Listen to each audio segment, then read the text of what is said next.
Right this way. I think you'll find that a lot of film buffs have their own private collection of sorts. This is mine. This is where audiovisual comes to life. Let's find I-82. I was an uncredited producer back in 2018. I saw it all unfolding. Here it is. The final cut of I-82. You've got this golden star cast. Chase, Kanako, Mariah, Liam, Jake, Hannah, heck, even True. When they got together to do what they did, they just lit a fuse that changed the industry. I think the shoots just had this sort of feeling that you couldn't question.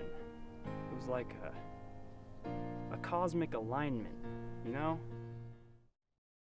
You've got a lot of nerve coming here after what you did last night. You know that, son? Pardon? I'm sorry. You can piss all over Lady Liberty, see if I care. But you pee on the pig at Pike Place Market. Really, the cultural phenomenon of I-82 and the scale of success was something that no one ever pictured happening.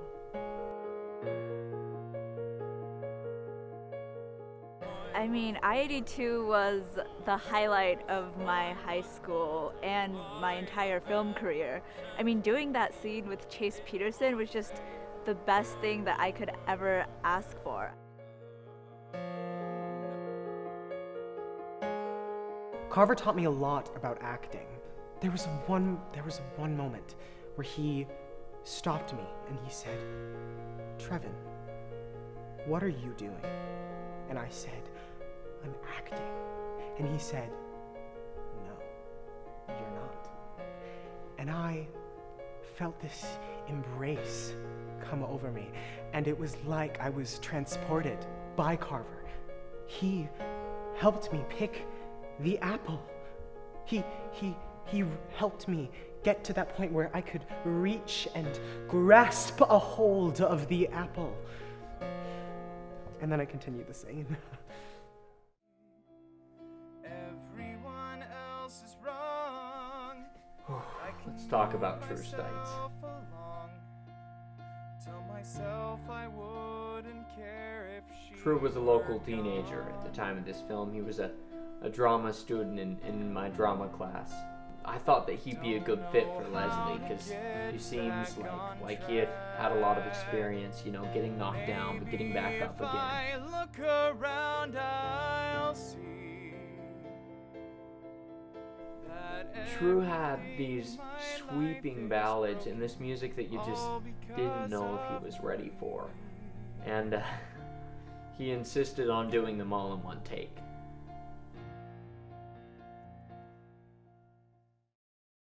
In retrospect, I don't think that this film ended up being what he wanted it to be.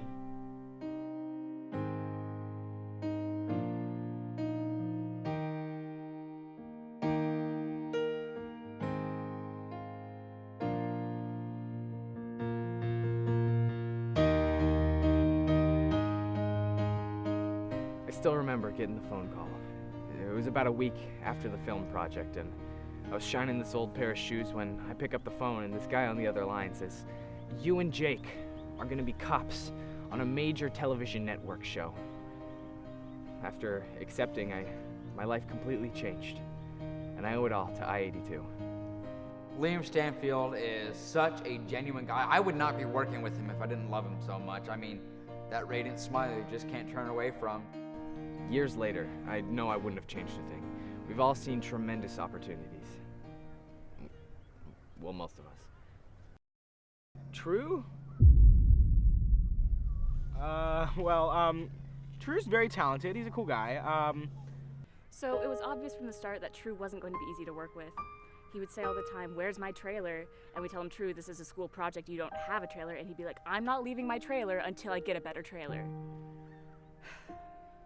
I don't know, I think there was a lot of pressure on him to do really good with this film, to perform well, and I don't know, I feel like he can be a little cocky, you know. If you know True, you know this is true, that he's kind of like, he knows he's the best, and he acts like it.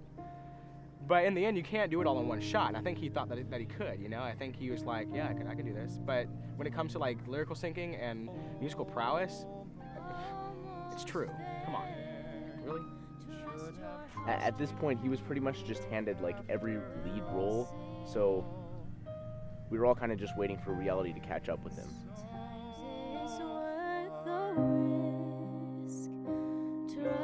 My pride just needed to fall. Maybe True and film just wasn't meant to be. Is it your opinion that True Stites is talented in any way, shape, or form whatsoever?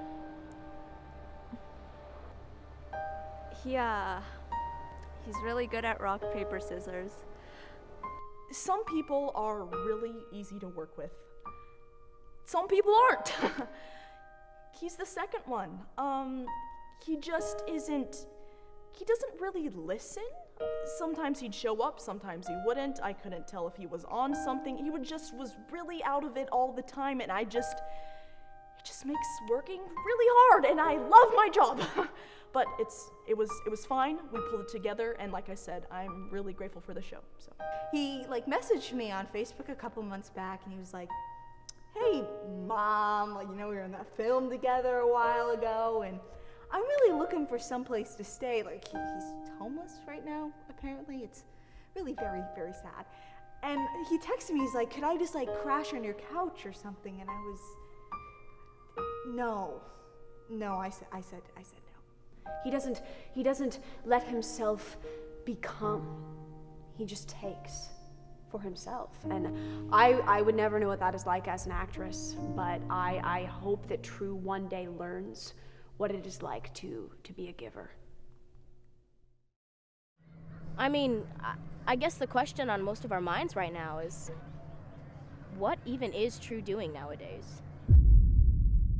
You know, it was real exciting at the time because, like, well, you know, I was fresh out of high school, and it was like a really big deal for me, you know, and like I had a lot of aspirations. Like, I was gonna go to like drama school and stuff, but this film took off, so I thought, you know, there's no reason to, you know, like I was just gonna go to Hollywood and be a big shot, and it'd all be good, but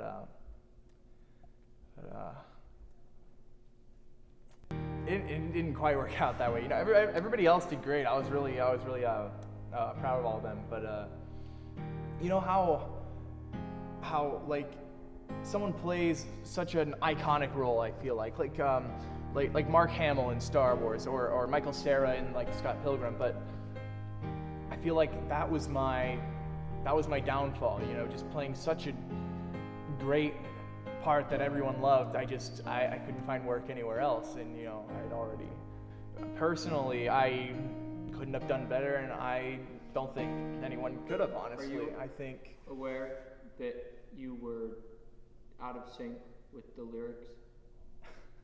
You know, it's funny, that came up before in an interview a while back, actually. I nailed it, all right? I just want to put that out there. Are you aware that people study the film and say that you were symbolically bad? What do you say to them? Well, listen. I, as I said, am a Mark Hamill, all right? And I'm not maybe getting so many great parts now, but I am still... Sure you're not more like a Hayden Christensen? Who? Hayden Christensen, you know, like Star Wars. Was he? Wait. Like, was he the dude who played Anakin? Yeah. Tell it to my face, all right? Come here.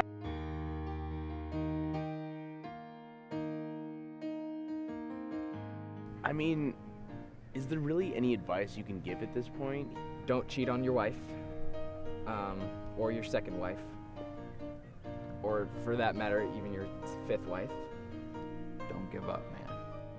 You work hard, and though there may be some distractions along the way, a little bit of speed bumps, you gotta push through because you work that hard, And you just gotta keep going because you will get there.